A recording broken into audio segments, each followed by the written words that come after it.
Mas como o Pablo falou com muita propriedade, esse mês nós viemos conversando a respeito da oração, o papel da oração na nossa vida. Apresentei pesquisas seculares que não são do meio cristão, que apontaram que a oração é algo que todos nós de alguma forma fazemos, de alguma forma todos nós oramos, ainda que chamemos essa oração de pensar positivo, ou chamemos essa oração de conversar com Deus, ou de nos conectar com Deus, todos nós de alguma forma falamos pelo menos um ai meu Deus, ou coisa desse tipo. Então a oração é algo que é comum em todas as culturas de uma forma ou de outra. A diferença é que a oração no cristianismo ela é fruto de um relacionamento pessoal, intransferível, da sua pessoa, da minha pessoa com a pessoa de Deus. Então, a oração no cristianismo ela propõe uma conversa e um diálogo com Deus. E hoje, a gente quer bater um papo sobre um assunto que eu tenho certeza que todos nós já passamos ou podemos estar passando.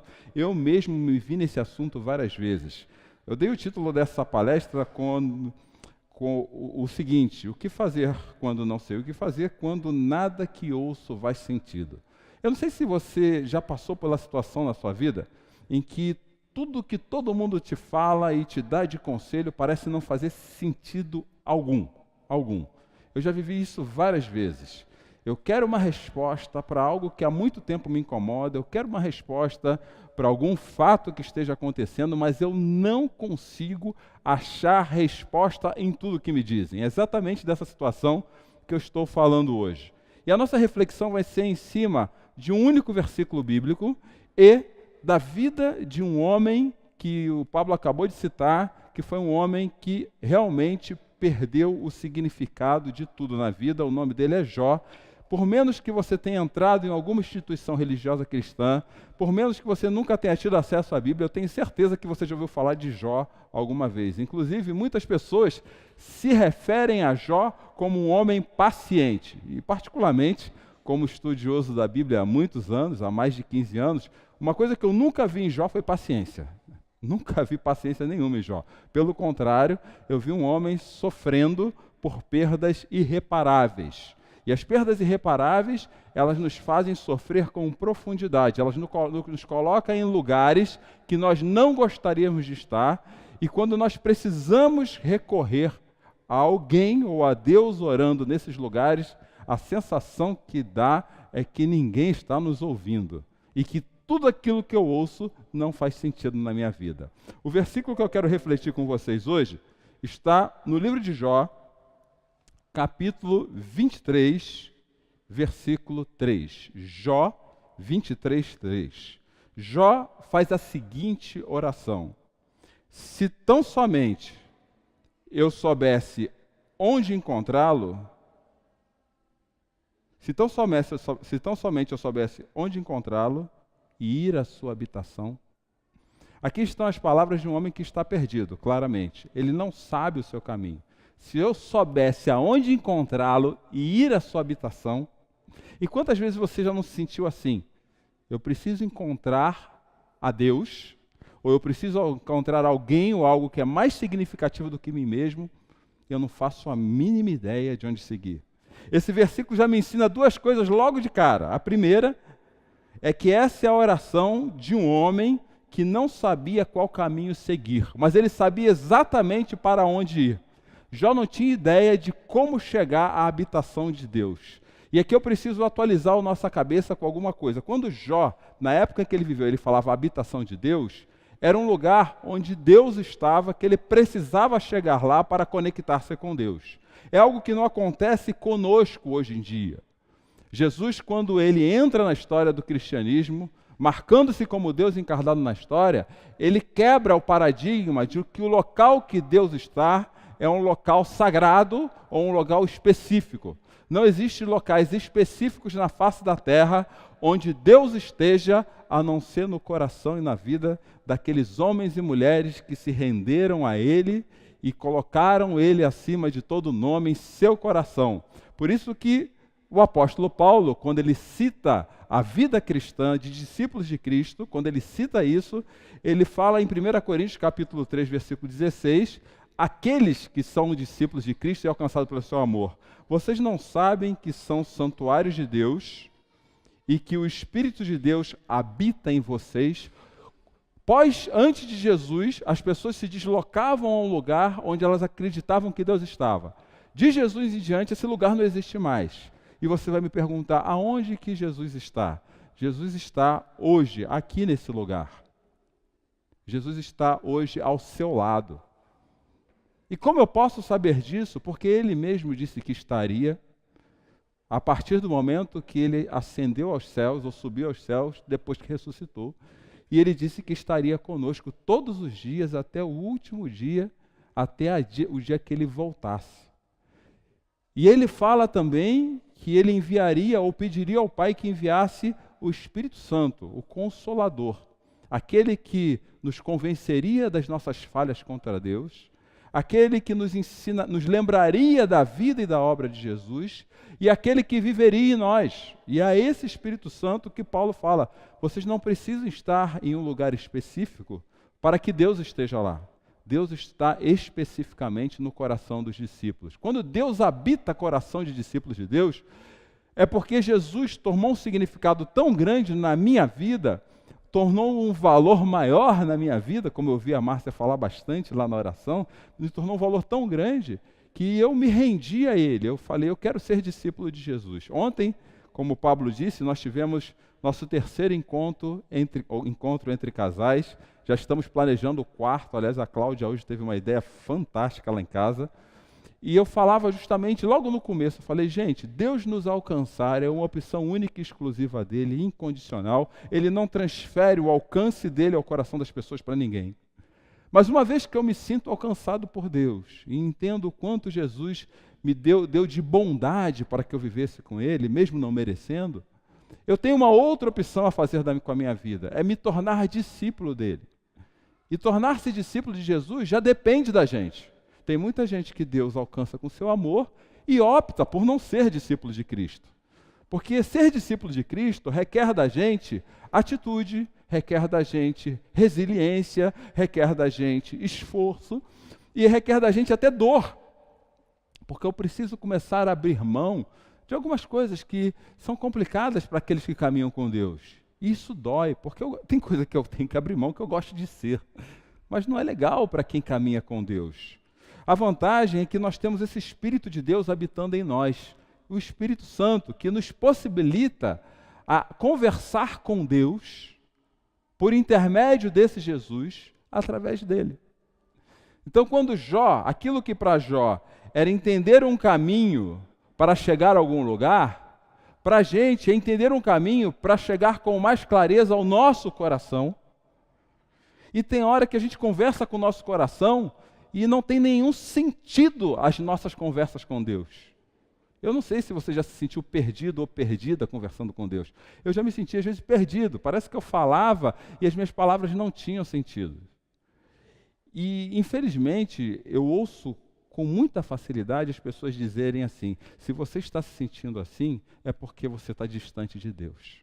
Eu queria acabar com esse mito hoje. O fato de você estar se sentindo num lugar onde você não tem encontrado caminhos para chegar a Deus, desde que você já entregou seu coração a Ele através de Jesus, não quer dizer que Deus não esteja contigo. Tem um autor que escreveu o seguinte livro, A Ausência de Deus na Oração. O que esse autor diz é que Deus pode estar ausente na nossa oração. E numa frase de seu livro, ele escreve o seguinte, a consciência da ausência de Deus é uma das circunstâncias constantes da vida religiosa. Quando eu li isso, eu falei, alguma coisa está errada. Se Deus vem até mim em Cristo, porque Ele quer estar perto de mim, ou se Deus vai até você em Cristo porque Ele quer estar perto de você, por que Ele permitiria eu, Cláudio, sentir-me ausente dEle? Ou por que você pode estar se sentindo ausente de Deus hoje? Mas quando eu percebo um pouquinho mais a própria caminhada que Jesus propôs para a minha vida, eu percebo que o próprio Jesus, no momento agudo da sua vida, onde ele estava crucificado, ele sentiu, ele vivenciou essa ausência de Deus. Uma das orações que Jesus fez na cruz foi essa que eu projeto aí para vocês. Por volta das 3 horas da tarde, enquanto crucificado, Jesus bradou em alta voz: Eloi, Eloi, lama sabachthani, que quer dizer: meu Deus, por que me abandonaste? E aí eu queria trazer um conforto para o nosso coração essa noite. Se Jesus sentiu-se abandonado, estando com Deus, não ache que Deus não está com você porque você está se sentindo abandonado ou abandonada hoje. Porque você, mesmo você estando com Deus, e vai parecer para você que Deus não está contigo, Deus está exatamente aonde você e eu estamos. Ele jamais se aparta de nós. Mas o que aconteceu na vida de Jó que faz sentido na nossa vida? Para entender um pouquinho do que aconteceu na vida de Jó, nós precisávamos entender quem era Jó no contexto do seu livro. Logo no primeiro capítulo, o texto diz que Jó era o homem mais rico do Oriente. Ele tinha belas casas, ele tinha bons negócios, ele tinha muitos empregados, ele tinha muito dinheiro, ele tinha tudo aquilo que na época dele apontava para ele como o Bill Gates do século II a.C. Então Jó era um homem com muitos recursos. E de repente, na caminhada de Jó, além de ter muitos recursos, ele nunca deixou de ser um homem que temesse a pessoa de Deus, que não entendesse que os recursos dele chegavam para ele, porque quem colocava o pão de cada dia sobre a sua mesa era Deus. E Jó tinha um hábito, de madrugada, de fazer sacrifícios a Deus para agradecer pelos recursos. Cláudio, mas como isso se aplica na minha vida hoje? Se aplica da seguinte forma: muitos de nós, até eu, às vezes me pego fazendo isso, nós fazemos coisas boas para Deus para agradecer aquilo que Deus tem feito por nós. Só que o que eu quero te dizer desde já é que isso não garante que em alguns momentos da nossa vida nós vamos nos sentir sozinhos, que Deus vai permitir-nos nos sentir sozinhos. É isso que eu queria que ficasse claro para a gente. Pessoas que fazem boas coisas para Deus não quer dizer necessariamente que não haverá momentos de solidão do seu coração com elas. Jó vivia muito bem até que aparece uma figura no meio da conversa com Deus. E como Pablo falou agora há pouco, essa figura se chama Satanás, é um ser que a Bíblia diz que foi tomado pela maldade, e a maldade corrompeu ele, infeliz de estar corrompido pela maldade, ele resolve atacar a nossa humanidade com a maldade dele. E Satanás fala assim, viu? Deixa eu falar uma coisa com o Senhor, Deus. Jó é feliz não é porque ele tem um bom relacionamento contigo. É porque você não deixa faltar nada para ele. Porque ele tem tudo. Tem uma linda família, tem uma boa casa, tem um bom emprego. E essa fala de Satanás com Deus me fez lembrar de um escrito do autor Philip Yancey, quando ele fala sobre oração. É muito gostoso a gente orar, agradecer, na verdade, o pão nosso de cada dia, quando a despensa está cheia. Eu quero ver agradecer o pão nosso de cada dia quando falta dinheiro na nossa conta bancária. Eu quero ver agradecer o pão nosso de cada dia quando falta recursos emocionais, intelectuais e psicológicos para lidar com os problemas do dia a dia que nos consomem e querem nos colocar deprimidos numa cama. E foi isso que o diabo falou para Deus, viu? É fácil, Jó, gostar do Senhor. Você dá tudo para ele, aí Deus falou assim, ok, tira tudo dele, só não tira a vida.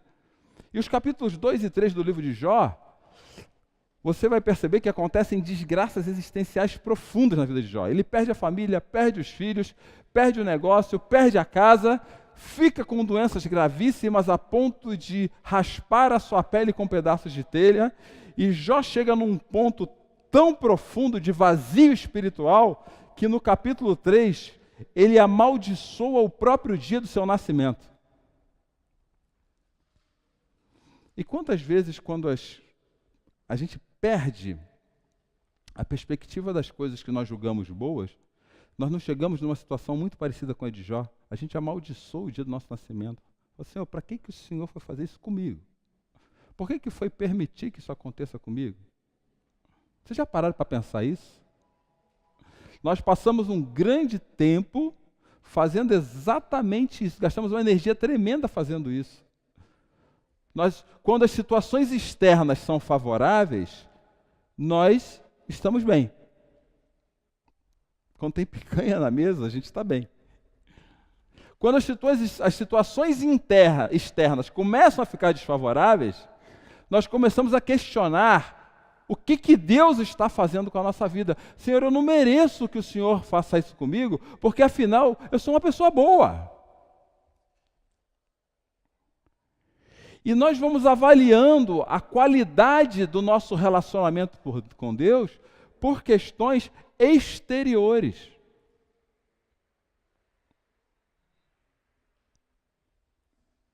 Quando a qualidade do nosso relacionamento com Deus deveria ser avaliada por como está o seu coração, tanto quanto a despensa está cheia, como quando ela está vazia.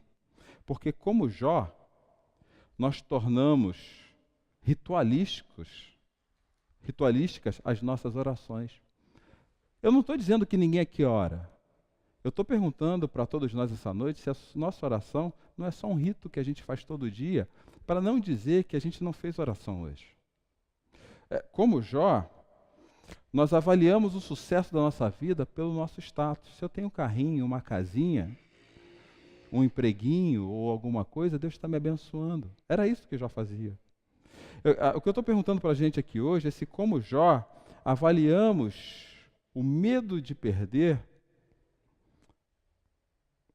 Queremos ficar com Deus, na verdade, porque nós temos medo de perder alguma coisa, que Ele nos tire alguma coisa.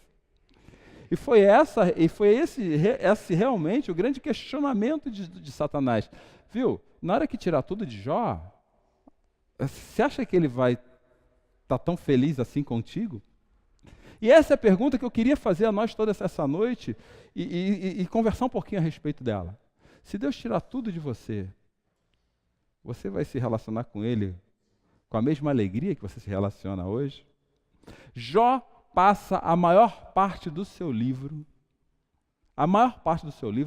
em silêncio. O livro de Jó tem 42 capítulos. Sabe quantos capítulos Deus fala? De 42? Deus só abre a boca nos 3 últimos. Jó tinha uma mulher que não ajudou ainda a vida dele, porque a mulher de Jó ainda chegou para ele e falou assim, viu, faz o seguinte, não sei por que você fica perdendo tempo com Deus. Amaldiçoa esse Deus e morre. Mas só teve uma única coisa, que Jó não deixou de fazer um capítulo dos 42 episódios da sua vida. A única coisa que Jó não deixou de fazer, mesmo quando Deus estava em silêncio absoluto, era orar. Jó orou 42 capítulos. 42 capítulos, e o tratamento de Deus, que Deus usou com Jó, levou-o a continuar fazendo a única coisa que lhe restava enquanto sofria: orar. E quantos de nós ora com fervor enquanto está passando por sofrimento? A gente reclama bem com Deus. A gente reclama. Deus, as nossas orações se tornam murmúrio. Porque nós perdemos algo ou algumas coisas que nós muito queríamos. E esse foi o âmago do tratamento que Deus deu a Jó. Deixou ele murmurar 38 capítulos. E o que eu quero nos dizer essa noite é que Deus vai nos deixar murmurar quantos capítulos da nossa vida forem necessários até a gente virar a chave que Jó virou. 38 capítulos. Deus derruba as justificativas do ego de Jó e vai derrubar a nossa, porque na hora que as coisas acontecem, nós somos cheios de justificativas para Deus.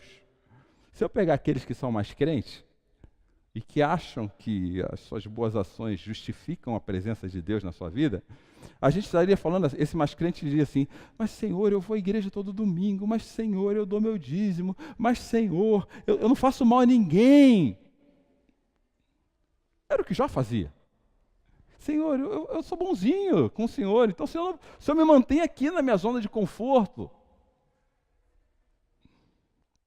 E a gente começa a negociar com Deus as nossas justificativas, que não são nada mais, nada menos do que a extrapolação do nosso ego. Como se Deus estivesse interessado em alguma coisa que nos diz respeito, a não ser compreender o papel dele na nossa vida. Deus, com Jó, ele reorientou o coração de Jó para uma outra perspectiva de vida espiritual que não dependesse de tudo aquilo que ele tinha. E tem hora que nós precisamos ser reorientados para uma outra perspectiva espiritual que não dependa dos nossos sucessos ou insucessos externos, mas que dependa especificamente do nosso relacionamento com Deus. Uma pessoa pode nos dar coisas e nós não termos um bom relacionamento com ela. Eu lembro um tio, aliás é muito comum isso em criança. O que acontece com uma criança quando você dá um presente para ela? Ela fica triste? Só se não for nem meia nem cueca, né? Mas é isso mesmo que acontece, né, Arthur? Aí, toda vez que esse tio vai na casa dessa criança, ele leva um ou mais presentes. O que acontece com essa criança? Qual é a perspectiva de relacionamento que essa criança tem com esse tio, com esse pai ou com essa mãe? Ele é bonzinho porque ele me dá presente. E se um dia esse tio, essa tia, esse pai, essa mãe não tiver mais dinheiro e não puder mais presente, ele continua sendo bonzinho? Entenderam? É isso que a gente faz com Deus. Nós achamos que Deus precisa nos mimar, dando aquilo que a gente quer. E no dia que Ele não dá o que a gente quer, nós reclamamos com Deus. Senhor, não está do jeito que eu gostaria.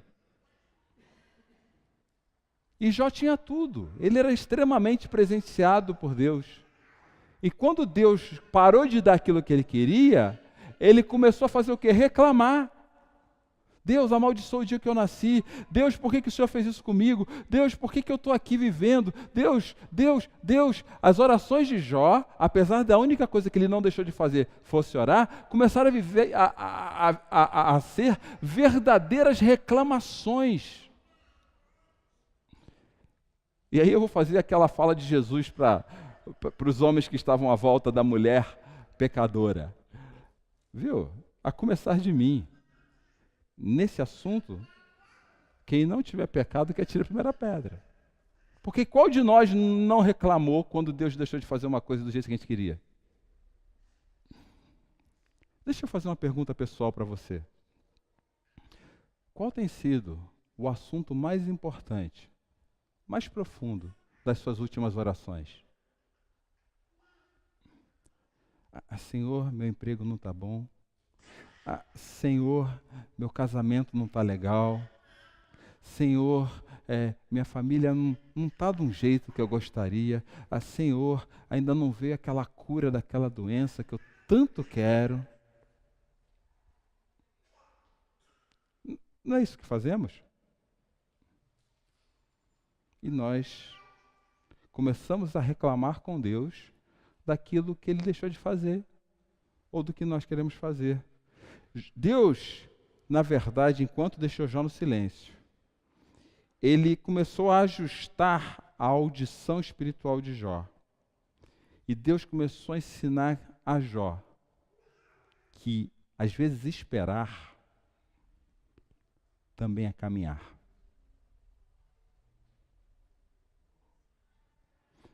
Nós não temos tempo, nós não temos paciência para esperar no Senhor. Nenhum de nós, eu não tenho. Quando as nossas dispensas começam a falhar, os nossos recursos começam a se ausentar, a gente, em vez de se aproximar de Deus e falar, Deus, está faltando, mas eu estou aqui contigo, porque eu confio no Senhor, a gente começa a reclamar das coisas que a gente não tem. Deus, acabou o feijão hoje, e agora? Deus, já é a terceira prestação do carro.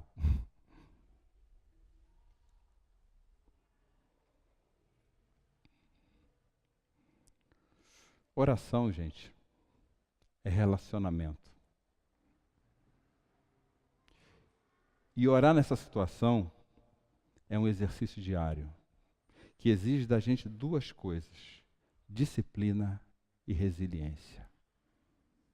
Jó passou 38 capítulos sem ouvir um ai de Deus, mas ele não deixou de orar. E o que eu queria conversar conosco essa noite é muito simples, que nós avaliássemos a nossa oração quando tudo aquilo que nós ouvimos não faz sentido, se não é porque Deus não está falando, ou se não é porque Ele não está dizendo aquilo que a gente gostaria de ouvir. Que tem hora que aquilo que Deus está falando não tem a ver com o que a gente gostaria de ouvir. Mas isso não quer dizer que Ele não esteja falando contigo. E o silêncio de Deus é o melhor lugar para a gente entender que faz tempo que a gente está achando que está orando e está vazio. As nossas orações estão vazias. Repetição, repetição, repetição, reclamação, murmuração. E Deus vai ficar em silêncio.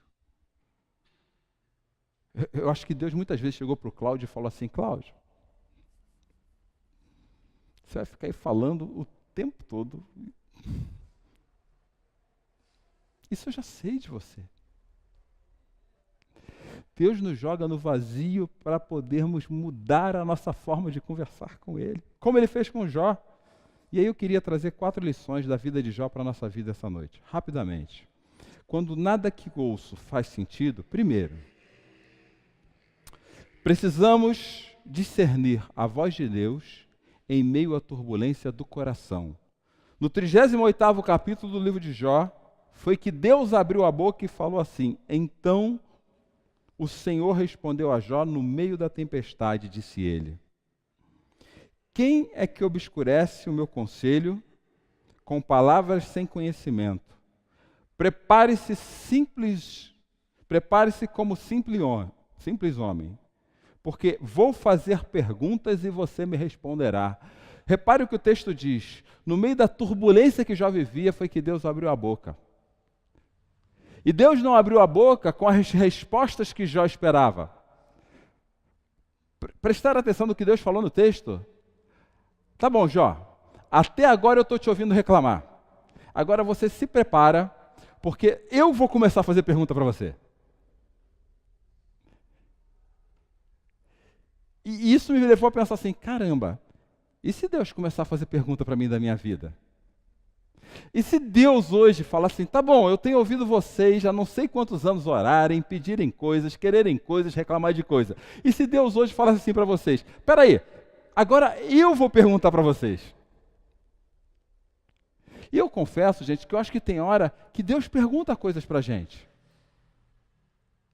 Mas o barulho da nossa reclamação, da tempestade da nossa reclamação é tão alto que a gente não para prestar atenção naquilo que Deus está perguntando para a gente. Nós passamos mais tanto tempo falando com Deus em nossas orações que a gente não para prestar atenção. Tá bom, o que o Senhor quer me perguntar? O que Deus tem te perguntado? Você saberia me dizer hoje? Eu reclamo um monte de coisa, falo todo dia, faço aquela oração de petição. Mas você já parou para fazer um simples exercício da oração? Eu aprendi há muito tempo esse exercício. Não abrir a boca para falar nada. Simplesmente escutar. Ou melhor, abre a Bíblia, leia um trecho e fica quieto. Eu vou ser ousado, tá? Quantos minutos você acha que você consegue ficar quieto?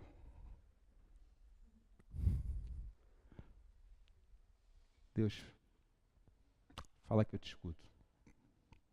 Hoje eu não tenho nada a dizer, mas eu quero que a tua palavra me diga as perguntas que o Senhor está fazendo no meu coração. Se nós queremos ouvir as respostas certas, nós precisamos aprender a discernir a voz de Deus em meio à turbulência do nosso coração. Segunda dica daquilo que Deus fez para ressignificar a oração de Jó. Quando nada que ouço faz sentido, eu preciso retomar a percepção que Deus tem a respeito da minha vida. Deus falou para Jó, Jó, agora eu vou perguntar. Olha a primeira pergunta que Deus faz para Jó. Onde você estava quando lancei os alicerces da terra? Responda-me, se é que você sabe tanto.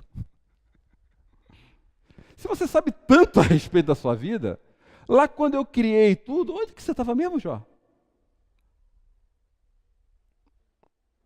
Se você conhece tanto a vida, quando eu estava lá em Gênesis, fazendo o céu, terra, a luz e trevas, aonde você estava mesmo? É como se Deus falasse para Jó, você tem certeza que eu não sei nada a respeito da sua vida? E tem hora que a gente trata a Deus como se Ele não soubesse nada a nosso respeito. Nós falamos com Deus como se Ele não nos conhecesse.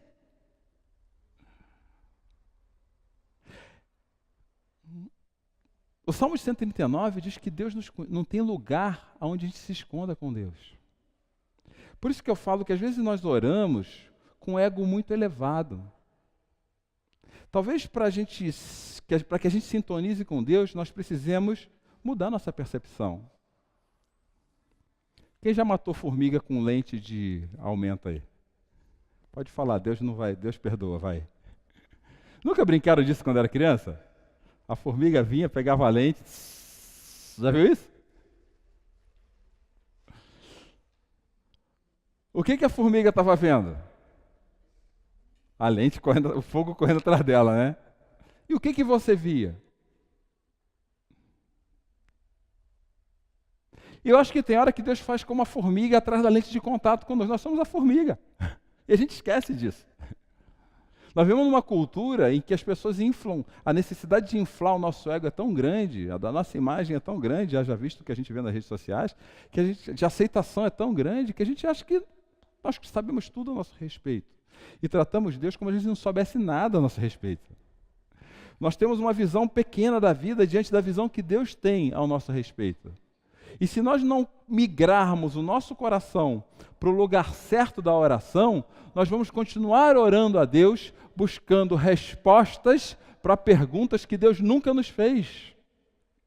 Está na hora de nós buscarmos respostas para a pergunta que Deus realmente está fazendo para o nosso coração. Henry Noe é um escritor que eu gosto muito de ler, e ele faz uma pergunta num livro dele sobre oração chamado Intimidade, que essa pergunta eu me pego me fazendo.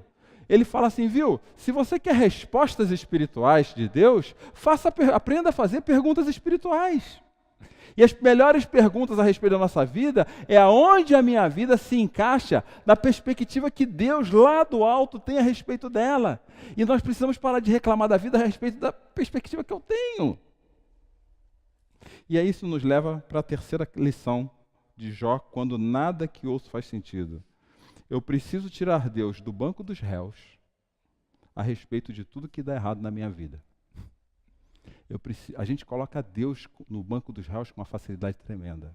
Quando as coisas começam a dar errado, a gente coloca Deus sentado lá e começa a apontar para Deus. Mas, senhor, viu?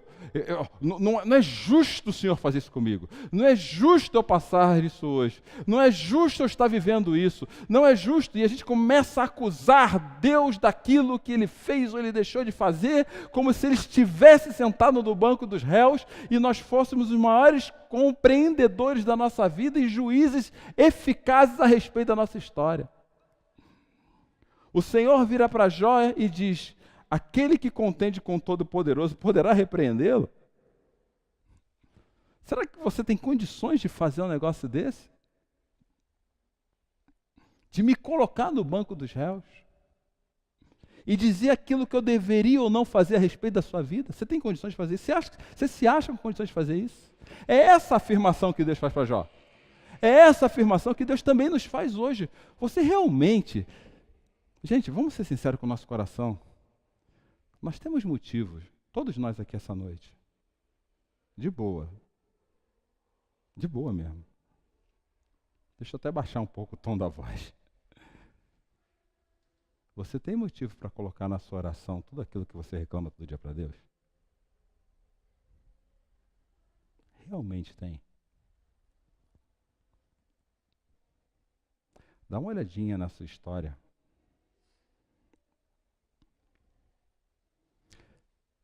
Você tem certeza que o melhor lugar para Deus está na sua vida é do banco dos réus?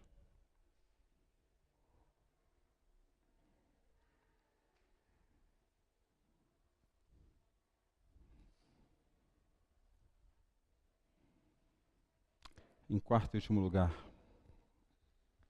quando nada que ouço faz sentido, precisamos deixar de achar que nós sabemos o melhor ao nosso respeito. Deus vira para Jó e fala assim: você vai pôr em dúvida a minha justiça? Vai condenar-me para justificar? Seu braço é como o de Deus e a sua voz pode trovejar como a dele? Então faz o seguinte, Jó, se você acha que conhece... Olha o que Deus faz, gente. Já que você entende tanto a respeito da sua vida, adorne-se então de esplendor e glória e vista-se você de majestade e honra e seja você Deus. Quando Jó fala isso, me fez lembrar daquele filme com o Jim Carrey, há muito tempo, chamado Todo-Poderoso. Lembra desse filme? Quem viu esse filme com o Jim Carrey, né? O que Deus faz com ele? O Deus, na pessoa do Morgan Freeman, ele fala assim: tá bom, se você acha que entende da vida, eu vou tirar férias e você vai ser Deus. Vocês lembram o que acontece com o Jim? Ele no começo fica feliz da vida, né? Ele fazia coisas fantásticas. Até mudar a mulher dele, ele mudou. Olha que coisa interessante. Mas ele fez o quê? Chegou uma hora que ele não aguentou a pressão. Vocês lembram disso no filme? Ele não aguentou. Esse é o risco de pessoas que vivem uma espiritualidade fundamentada única e exclusivamente nos sucessos e insucessos externos e deixa de viver uma espiritualidade centrada num relacionamento profundo com Deus que exige da gente algo que a gente não gosta de fazer, que é ter disciplina e resiliência na oração todos os dias. O apóstolo Paulo é claro: orem sem cessar, não parem com esse negócio de orar. Mas não orem por aquilo que Deus te deu ou que Ele deixou de te dar. Orem porque vocês sabem que existe um Deus que ama vocês, que está do lado de vocês, que não vai abandonar nunca a vida de vocês e que tem a melhor perspectiva a respeito da sua vida, melhor que você mesmo. Ou então faça que nem Deus falou para Jó: vai lá e bota uma coroa na cabeça, senta num trono e busca a honra e a glória para você, se você acha que sabe mais da vida mais do que ele.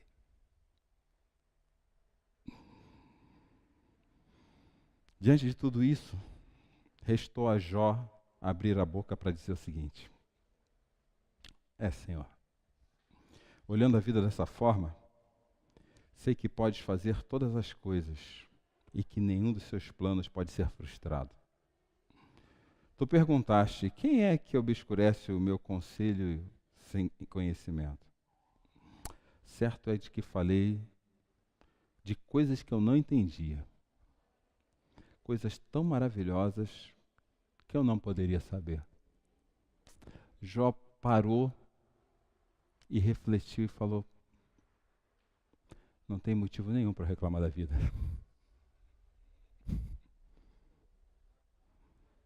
Vou falar o quê?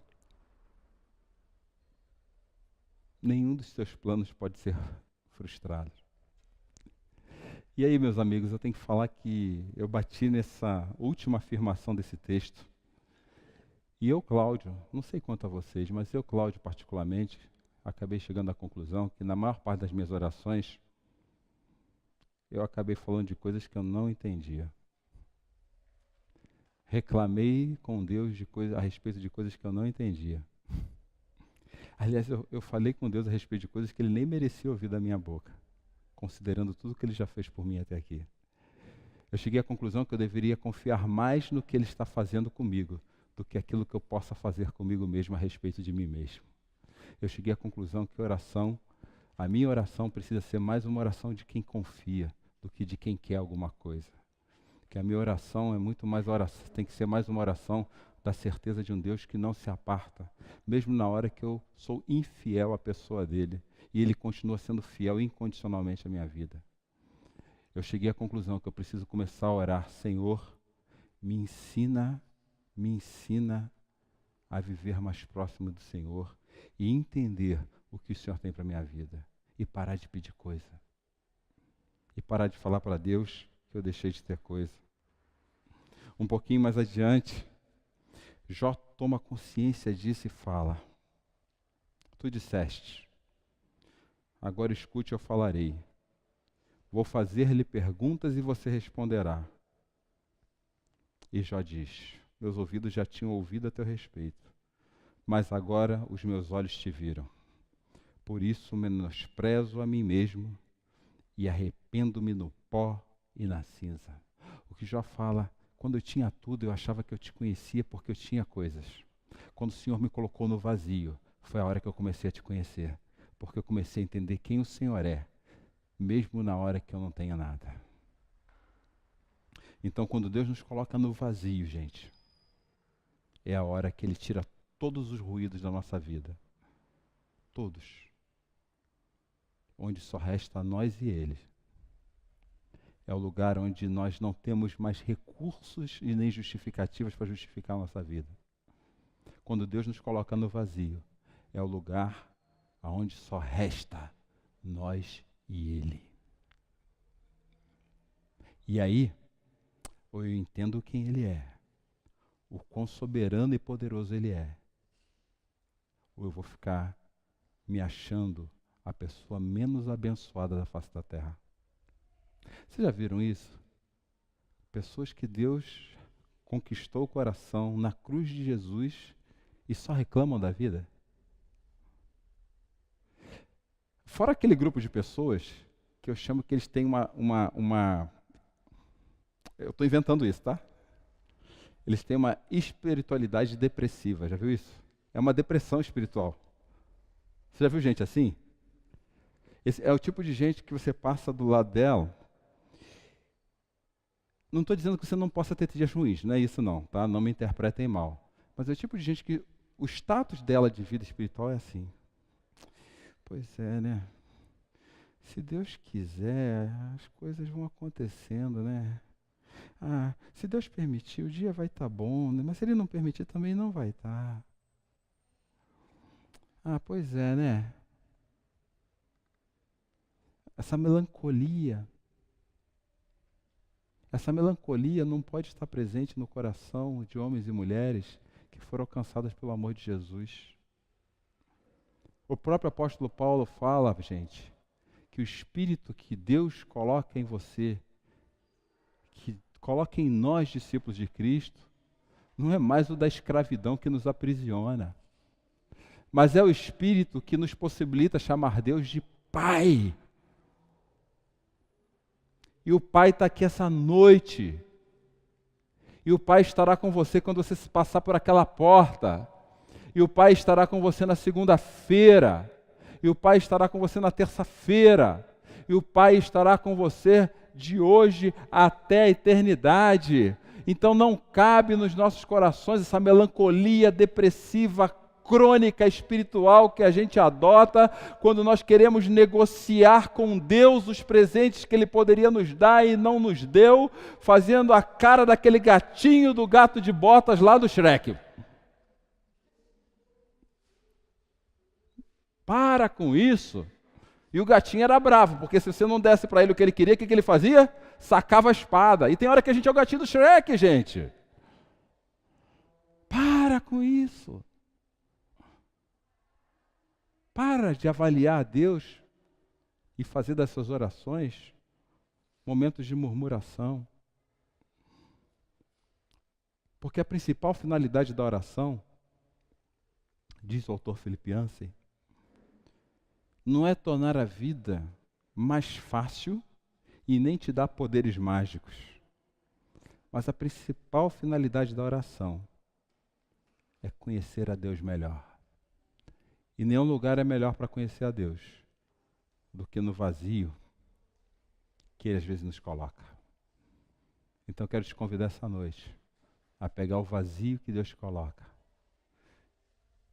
e fazer um pedacinho da oração de Jesus, que a gente vai conversar daqui a 2 semanas, onde Ele diz: Senhor, venha o teu reino, venha o teu reino, venha o teu reino. Vamos orar?